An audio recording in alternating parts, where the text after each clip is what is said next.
জুডিওতে নাকি winter sell চলছে, তো সেদিন গড়িয়াহাটে একটা কাজ থাকায় আর হাতে কিছুটা সময় থাকায় কাজ সেরে চলে গেলাম জুডিওতে।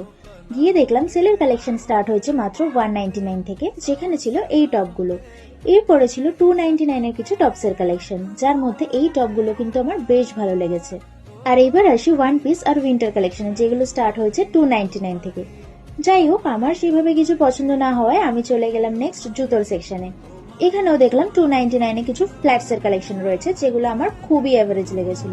তবে ওদের রেগুলার শুজ এর কালেকশনের মধ্যে থেকে এই শুটা কিন্তু আমার বেশ ক্লাসি লেগেছে, বাট একটু ওভার প্রাইস থাকায় আমি চলে গেলাম মেকআপ সেকশনে, যেটা আমার ফেভারিট। গিয়ে দেখলাম গ্লো আপ ময়শ্চারাইজারের পর ওরা লঞ্চ করেছে glow up skin tint. By the way, তোমাদের যদি এই সেলের কালেকশন গুলো ভালো লাগে তাহলে দেরি না করে চলে এসো জুডিওর যে কোনো আউটলেটে, কারণ এই সেলটা কিন্তু চলবে 31 জানুয়ারি অব্দি। আর হ্যাঁ, মেয়েদের পাশাপাশি ছেলেদের ক্লোদিং এও কিন্তু সেল চলছে। জুডিওর এই আউটলেটটা মেন সেকশনটা উপরে থাকায় আর আমার খুব একটা প্রয়োজন না থাকায় আমি সেগুলো তোমাদের দেখাতে পারিনি। যাই হোক, মেকআপ আর অ্যাক্সেসরিজের সেল না চলায় ঠোঁট উল্টে কিছুক্ষণ আয়নার সামনে ঘোরাঘুরি করে চলে এলাম বাড়ি। দেখা হচ্ছে পরের ভিডিওতে।